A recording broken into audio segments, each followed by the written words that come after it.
Hey everybody, today is a super special episode. The first thing I want to do is I want to introduce one of my absolute best friends and my brother, Georgie Travato. Hi everyone. And today we're making a very special limoncello. Not just any limoncello, but his dad, Chickie Travato's limoncello. Chickie was my mentor and someone I looked up to for decades in Madonna del Soccorso Society. And every year, when the Saint came out, the best stop was on Commercial Street when we got to have Chickie's limoncello.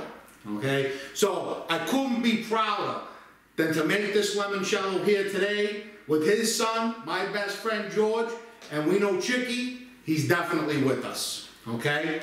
And we're going to give you a limoncello today that's smooth. Not smooth, right? We're not going to give you that limoncello. We're going to give you a limoncello that goes down so smooth, you wouldn't even know there was alcohol in it. All right? Well, maybe not. A little bit. All right? But as you can see right here, this is super, super easy as far as ingredients. I got a dozen nice, large, fresh lemons. Okay? This is 1 quart of Everclear. This is 151 proof. Now, you can get 181 or 191, but honestly, 151 grain alcohol is all you need. And that's the difference between smooth and smooth, okay? 3 3/4 cups of sugar, 5 1/3 cups of water. This is all it takes to make a fantastic limoncello. It's not so much in the ingredients, it's in the technique. And what we're going to do is we're going to clean this up a little. When we come back, we're going to give you that technique so you can make a fantastic limoncello in your home. Right? Thanks to Chickie Travato. We'll be right back.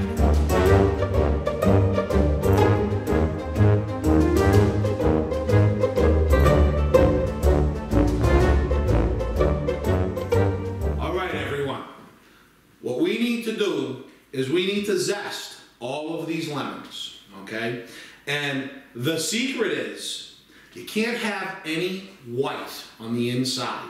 Okay? The white of the lemon is what makes it sour. Alright? So if you want a real lemon without that sour bitterness that you get in limoncello, okay, it's a process. It's a real process to get just the yellow and no white.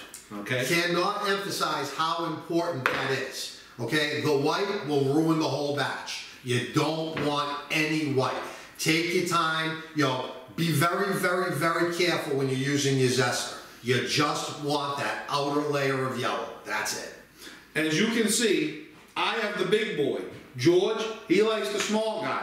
He's got a little bowl. I don't, okay? Whatever is easiest for you, you have to do, okay? But, however you do it, don't get any white in there. What I do, all right? What I do is I peel it like an apple, okay, where I start with my zester and I come around, okay, and I take the yellow. And basically, if you leave some yellow, you leave the yellow, okay? There's your zest, all right? In it goes, okay? And again, take it, spin your lemon, and just follow that path down the lemon, okay? And as you can see, you leave a little, we call that the sacrificial, okay? It's sacrifice, because you can't go back and get it, all right? That's how important it is that you don't get any white in there. And now you see how George does it completely different than I do, okay? Doesn't mean it's right, wrong, either way. Like I said, whatever's most comfortable for you. That's probably how Chickie did it. The only wrong way is if you get the white. That's the only wrong way. As long as you get just the yellow of the zest, it's the right way. All right? And as you can see now, I'm just about halfway to this, for this lemon, okay? And like I said, that little bit that you see, leave that. Don't go back for it. I know everyone looks and goes, oh, I can just get a little bit. Don't do it. Don't go back. That's when you get the white. That's when you get the bitterness. See it there? You know, lemon? There you go. So, as you can see, this is going to take us a good amount of time. And yes, it's a labor of love. Chickie did it for generations. And now we're doing it for you.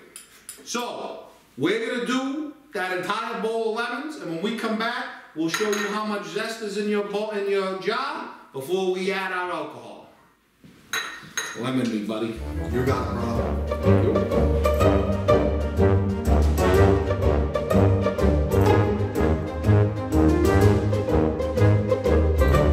Okay, everybody. As you can see, there is not much zest that came off of all of those lemons. Now, with those lemons, they're still good. You can make lemonade, you can make lemon meringue pie. You can still use those. As long as you don't need the zest for the recipe, those are still good lemons. What we're gonna do is we're gonna take 1 quart of 151 grain alcohol. This is Everclear.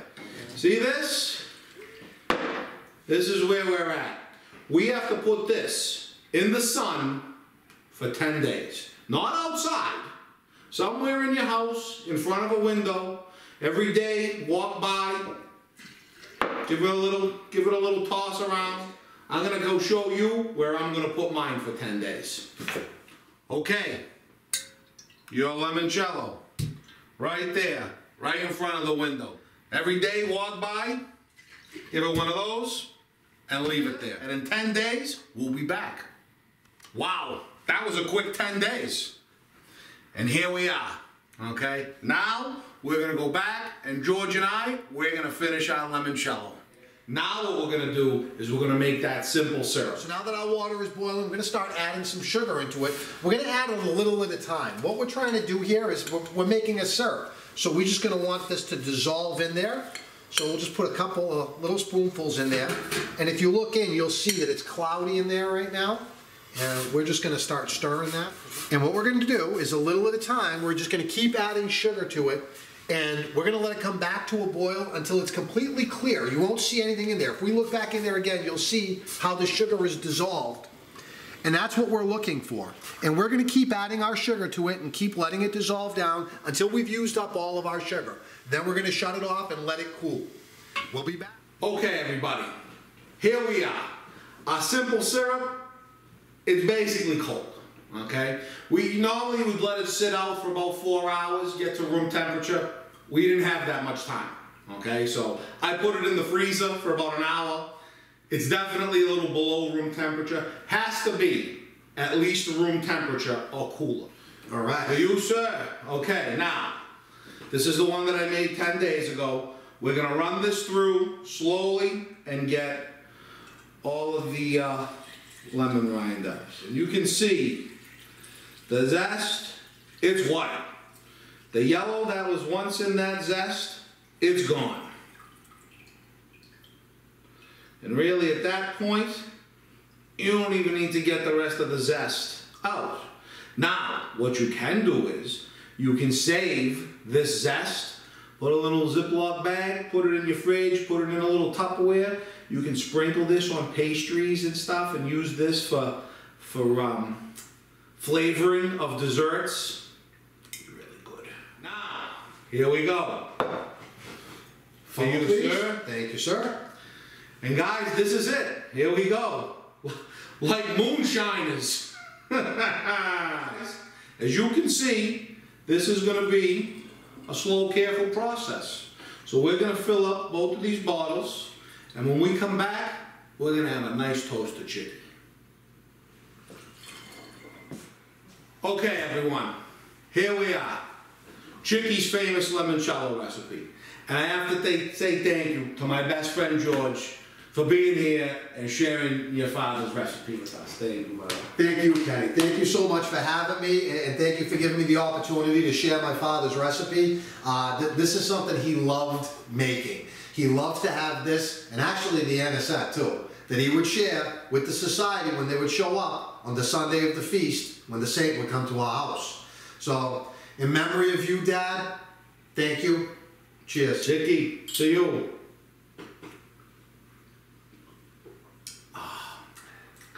The smooth, so beautiful. Thank you, brother. Thank you, brother. Thanks for having me, and thank you for sharing this recipe. All right, everyone. Thank you, Dad, for the recipe, for everything. Love you, Dad. Thank you guys. I hope you try this at home. I hope you really enjoyed Chickie's recipe. Please give this video that thumbs up. Subscribe to my YouTube channel. And until next time, Chickie, we miss you. Live, laugh, and cook Italian.